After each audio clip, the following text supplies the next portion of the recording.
a reading of Fire and Ice, a Frozen fanfiction, and Elzana shipping fic, written by Kitties Yay.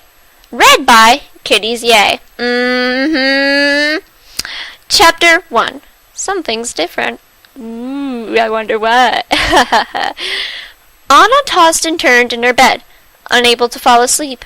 The orange-haired girl eventually gave up and decided, if the sky is awake, then so will I. Now the princess was sitting in a chair and looking in her mirror.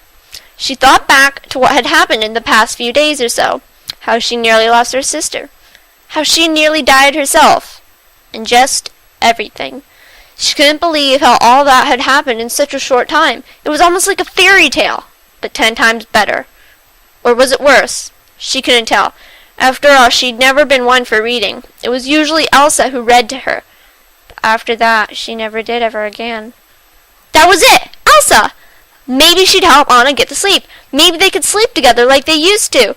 Maybe Elsa could tell her a story. Oh boy, just the thought of that made Anna excited, made her feel all warm at the thought of Elsa and her spending time together. But then she paused. Would Elsa even want to spend time with her? Maybe she was fast asleep and wouldn't wake up. It was around midnight, or so Anna thought. She wasn't good at keeping time when she didn't have a clock, but judging from the position of the moon, it was around midnight. I guess I better not disturb her, Anna thought. She sighed and walked over to her balcony. She leaned on the railing and looked up at the sky. The moon was very bright, and the stars sparkled beautifully. The two accented each other wonderfully. After all, stars and the moon were a team. Anna smiled. Then the orange-haired girl looked down upon her home, Arendelle. The kingdom looked so peaceful. But then again, it was nighttime, and who in their right mind besides Anna would be awake at this hour?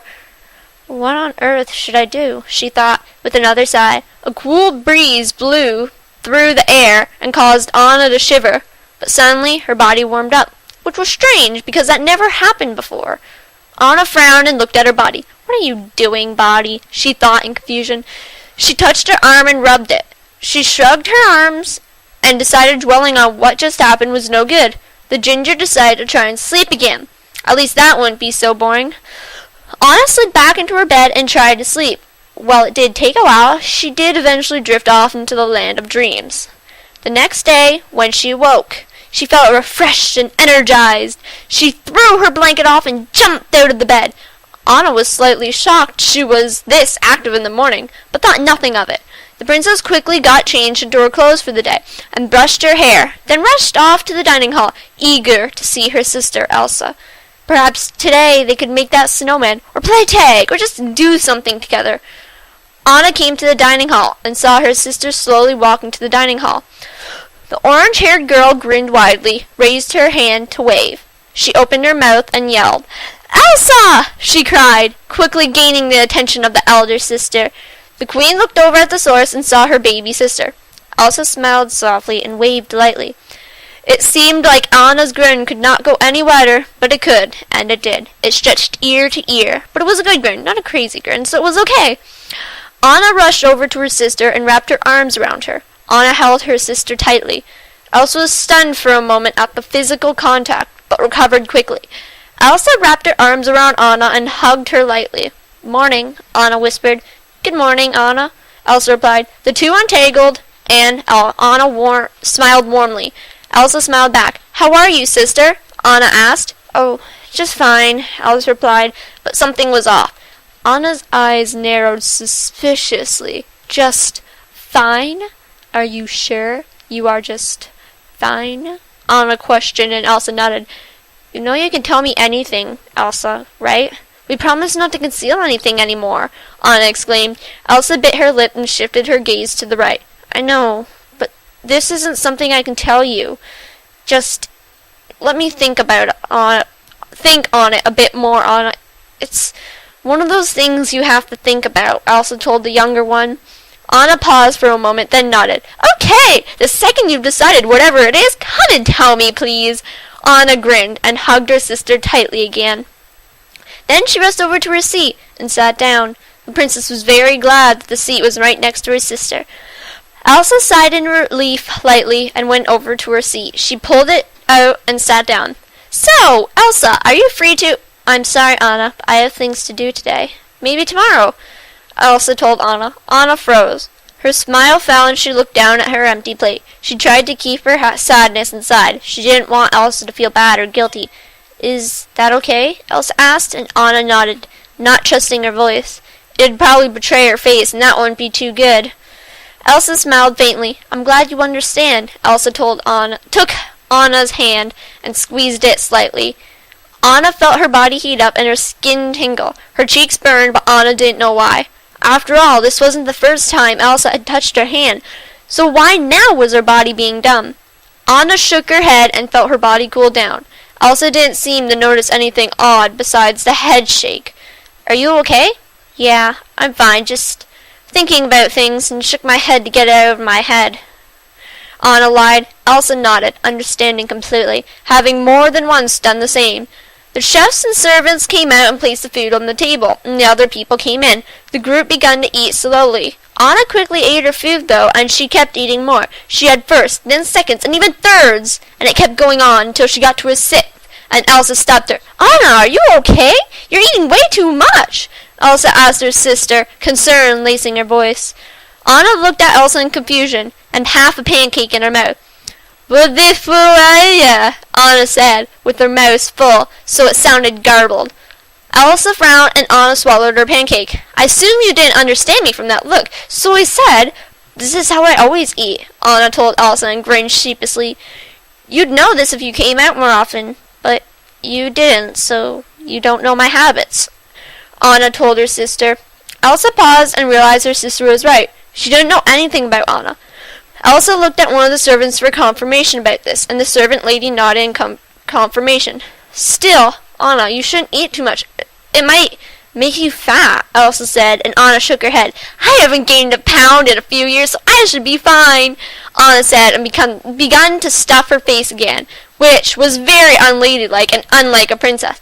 After her eighth, Anna was finally done breakfast, though all the others had finished by then and left, all but Elsa, who was just finishing up. Elsa watched as her sister jumped out of her seat and ran out of the dining room in a joyful way. Elsa smiled and thought, how I wish I could join her. But such is the life of a queen. Elsa stood up and left the dining hall. The servants cleaned up the room as all of the people had left. Elsa went off to the throne room. It was time to begin her day. Meanwhile, elsewhere, Anna had no idea what to do, so she decided to go visit Kristoff and Sven. So Anna went off to where the two resided, and it took quite a bit of time, but eventually she arrived. Hello, Kristoff and Sven, Anna exclaimed. Kristoff looked over at Anna and smiled. He waved. Hey, Anna, what's up? Kristoff asked. Oh! Anna was cut off as Sven rushed over and nuzzled her face. Anna laughed. It's wonderful to see you both, Anna exclaimed, and hugged the reindeer. Then she moved to hug Kristoff, who accepted the friendly hug. Well, to answer your question from earlier, I'm good. What about you? Anna asked. Oh, I'm great, even better now that my friend is here, Kristoff said. Sven looked at him and glared slightly. Whoa, Sven, you're still my friend too. I can have two friends, you know. And now that Anna is here, we can have even more fun, Kristoff said. Sven paused, then nodded in agreement and nudged the blonde's shoulder. Kristoff laughed. It seems Sven would like us to go on a ride with him, Kristoff told the ginger. Anna grinned. I'd love to, Anna said, and the two got onto the reindeer. Sven paused for a moment to make sure the two were on him properly and wouldn't fall off, and when he was sure, he bolted from where they were. Both Anna and Kristoff were shocked, but they quickly recovered and laughed as Sven ran to the heavens nowhere. This is amazing! Anna yelled, and Kristoff looked at the ginger and grinned. This isn't nothing! You should see him running when carrots are promised at the end, Kristoff told Anna. Anna could only imagine how fast Sven would run to get to the carrot. Sven ran and ran and ran for quite a while until he began to grow tired. Sven then started to make his way back home. When the group arrived, Anna thanked the two for so much fun, when suddenly her body grew hot again. But it wasn't like before. Before it was a warm feeling, like a nice kind of warm, like when you stand close to a fire and feel the warmth radiating off it. No, you see, it was as if Anna was in the fire.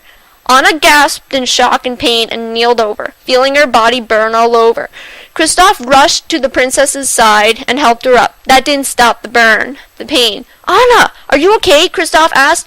Anna shook her head yes, but it was a lie. Kristoff knew that. He grabbed Anna and looked at Sven. "Sorry, boy, but we need you for a bit longer," Kristoff said.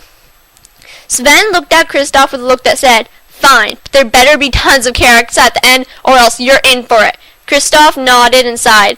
"Fine, fine, you'll get your carrots," he grumbled. And that made Sven perk up. Kristoff helped Anna onto the reindeer's back and made sure she was safe before Sven bolted off. It was only until they reached the castle did the burn and pain go away, but Anna had also blacked out. Kristoff held Anna bridle style and rushed Anna into the gates of the castle. There was a worried-looking Elsa standing in the courtyard. "What happened?" she asked, looking at Anna in shock and worry. "I don't know. She just suddenly kneeled over and looked like she was in pain," Kristoff told the queen. Elsa looked around the area, unsure what to do. Finally, she thought of what to do. "Bring her with me. We're putting her in the infirmary," Elsa told Kristoff, who nodded. Elsa walked off to the infirmary while Kristoff followed close behind the queen. When they arrived, Kristoff laid Anna onto the bed. Then there was an awkward silence between the two, but Kristoff broke it. "Well, I guess I'll go now. Tell Anna that I'm sorry for whatever happened to her, and that I hope she gets better," Kristoff said, and Elsa nodded. The blonde left the room, and Elsa was alone with Anna. Elsa sighed and pulled up a chair to Anna's bed. She sat down and looked at Anna worriedly. "Please be okay, Anna," she thought.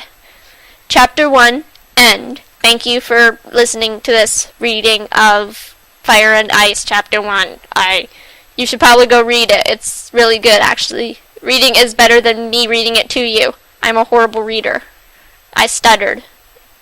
Thank you for reading. Bye.